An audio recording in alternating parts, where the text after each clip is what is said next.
지난 6월 원달러 환율이 1,561원을 찍었을 때 많은 사람들이 지금이라도 달러를 사야 하는 것 아니냐고 물었습니다. 그런데 두 달여 만인 8월 11일 그 환율은 1,416원까지 내려앉았고 언론과 뉴스 헤드라인은 일제히 달러의 시대가 끝났다고 보도하기 시작했습니다. 여기서 이상한 점이 하나 있습니다. 전 세계가 달러의 몰락을 이야기하며 술렁이는 동안 정작 그 달러를 찍어내는 미국은 이상하리만치 조용하고 차분합니다. 불편한 진실은 바로 이 침묵 안에 있습니다. 미국이 태어난 이유는 지난 1년 반 동안 아무도 주목하지 않는 사이에 5개의 판을 미리 깔아두었기 때문이고 우리는 그 판이 이미 다 깔린 뒤에야 환율 숫자만 들여다보고 있었다는 것입니다. 먼저 사실관계부터 정리하겠습니다. 사람들은 달러가 저물고 그 자리를 중국 위안화나 브릭스 통화 혹은 금이 대체할 것이라고 믿습니다. 그런데 국제통화기금이 내놓은 실제 데이터는 정반대를 가리킵니다. 2026년 1분기 전 세계 외환 보유고에서 달러 비중은 직전 분기 56.42%보다 오히려 오른 57.13%를 기록했습니다. 유로는 20.03%에 머물렀고 그렇게 위협적이라던 중국 위안화는 여전히 2%에도 미치지 못하는 1.99%에 불과합니다. 전 세계 외환 거래의 89%에는 지금도 달러가 한쪽 축으로 끼어 있습니다. 이 상황은 오래된 건물의 세입자들과 정확히 닮았습니다.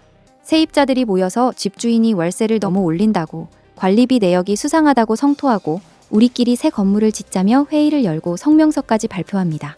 그런데 회의가 끝나고 나면 아무도 그 건물을 떠나 이사를 가지 않습니다. 다른 건물에는 엘리베이터도 없고 수도가 자주 끊기기 때문입니다. 달러가 놓인 자리가 정확히 이와 같아서 불만은 최고조인데 실제로 옮겨갈 대안이 없습니다. 그러니 지금부터는 환율 대신 미국이 깔아둔 판을 하나씩 뜯어보겠습니다. 첫 번째 판은 스테이블 코인입니다. 증상은 이렇습니다. 미국 국채를 사줄 나라가 줄어든다는 경고가 몇 년째 반복되는데 정작 국채 수요는 무반되지 않고 있습니다.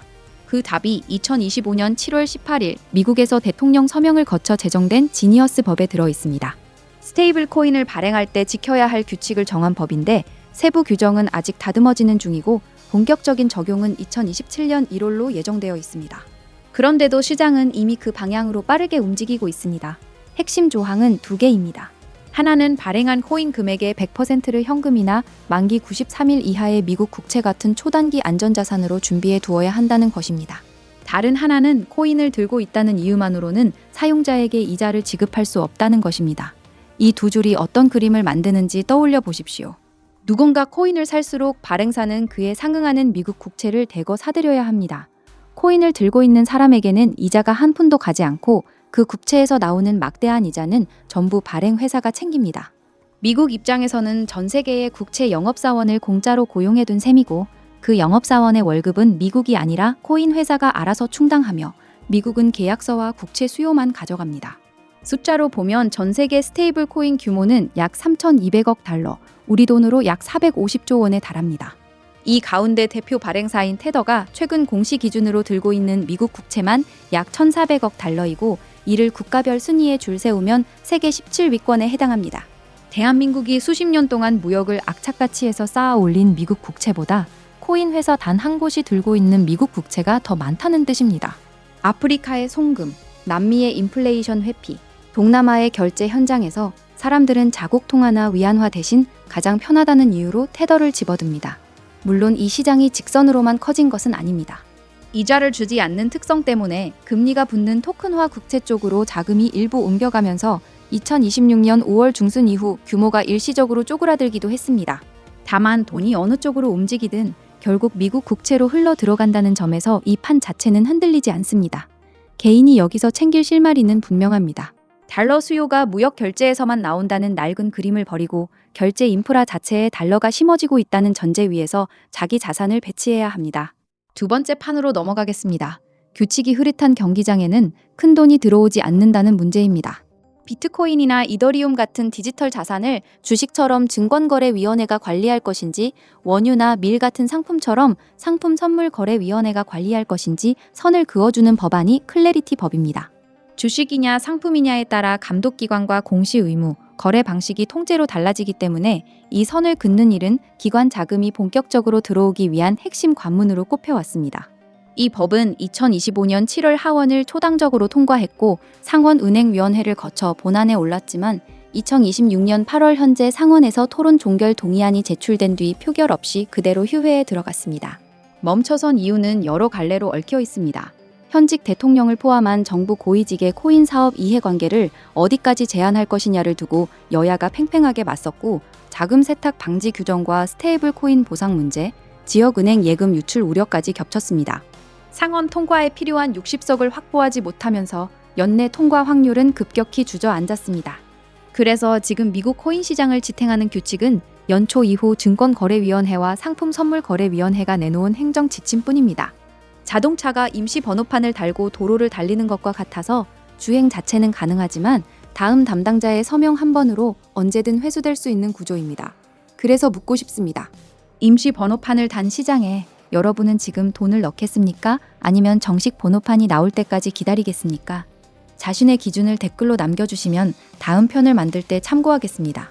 세 번째 판은 50년 넘게 장부에 잠들어 있는 미국의 금 카드입니다.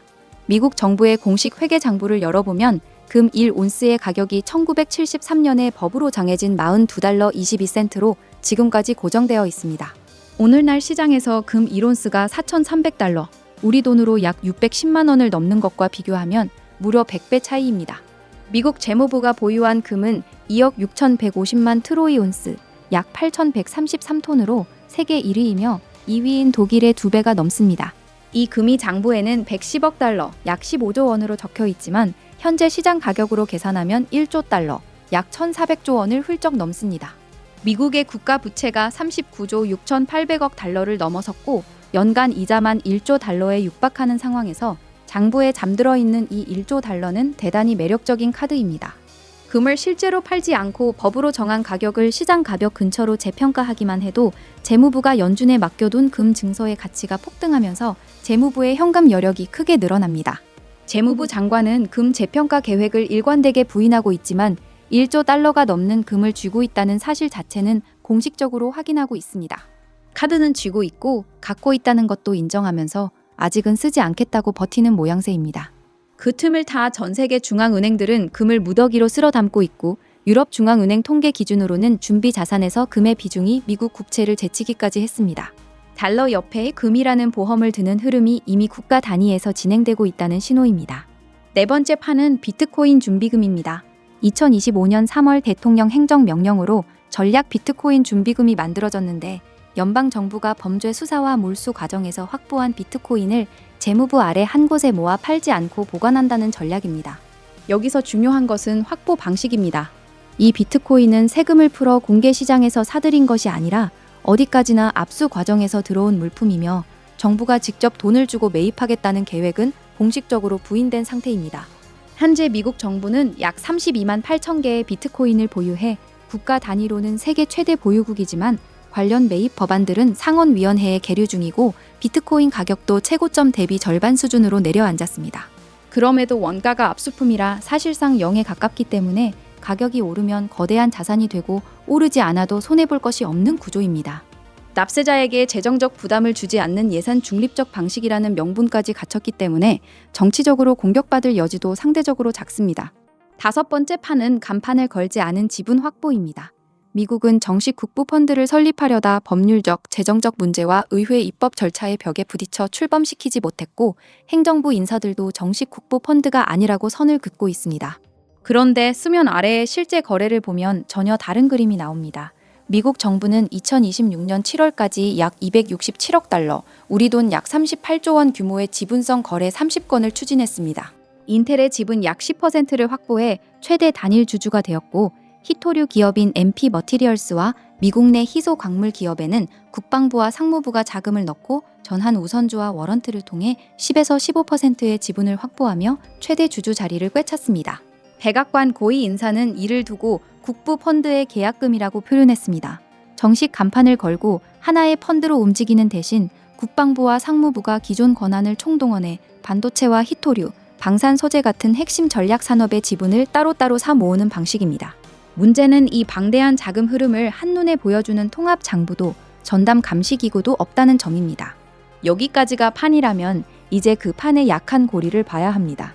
첫째, 39조 6,800억 달러에 달하는 국가 부채는 어떤 회계 기술로도 지워지지 않으며 금 재평가로 1조 달러를 만들어 봐야 전체 부채의 2.5% 수준인 시간 벌기에 그칩니다. 둘째, 클래리티법이 좌초되면 미국의 디지털 자산 전략 전체가 행정 지침이라는 임시 번호판 위에 아슬아슬하게 매달리게 됩니다. 셋째, 금 가격을 현실화하는 조치는 미국 스스로 자기 통화 가치가 그만큼 떨어졌다고 인정하는 신호로 읽혀 국채 금리를 밀어 올릴 위험이 있습니다. 넷째, 전 세계 중앙은행의 3분의 2 이상이 달러 비중을 점진적으로 줄이겠다고 공언하고 있어 시간이 갈수록 압박이 커집니다. 다섯째, 스테이블 코인 시장이 폭발적으로 커진 뒤 대규모 상환 사태가 오면 발행사들이 단기 국채를 한꺼번에 내다 팔아야 하는 시스템적 취약성이 남아 있습니다. 그렇다면 한국 투자자는 무엇을 해야 하는지로 넘어가겠습니다. 환율이 급등락한다고 달러를 살지 말지 고민하는 것은 본질을 놓치는 일이며 지금까지 살펴본 5개의 판은 단기 환율 방향을 맞추는 데는 아무 쓸모가 없습니다. 첫째, 자신의 달러 노출도를 정확히 파악해야 합니다. 한국 투자자들이 미국 주식에 넣어둔 돈은 이미 2천억 달러, 약 280조 원을 넘는데 상당수가 주식과 달러를 동시에 들고 있다는 사실을 자각하지 못한 채 환율 변동에 그대로 노출되어 있습니다. 둘째, 금이라는 자산군을 진지하게 검토해야 합니다.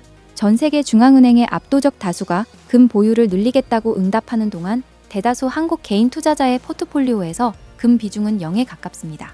다만 금값이 단기간에 크게 오른 상태라 추격 매수는 언제나 위험하다는 점을 함께 기억해야 합니다.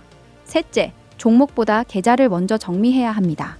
환율이나 금값을 맞추려 애쓰는 것보다 세제 혜택이 있는 개인 종합자산관리 계좌와 연금저축, 개인형 퇴직연금의 한도를 최대한 활용해 자산을 담는 구조를 만드는 편이 훨씬 확실합니다.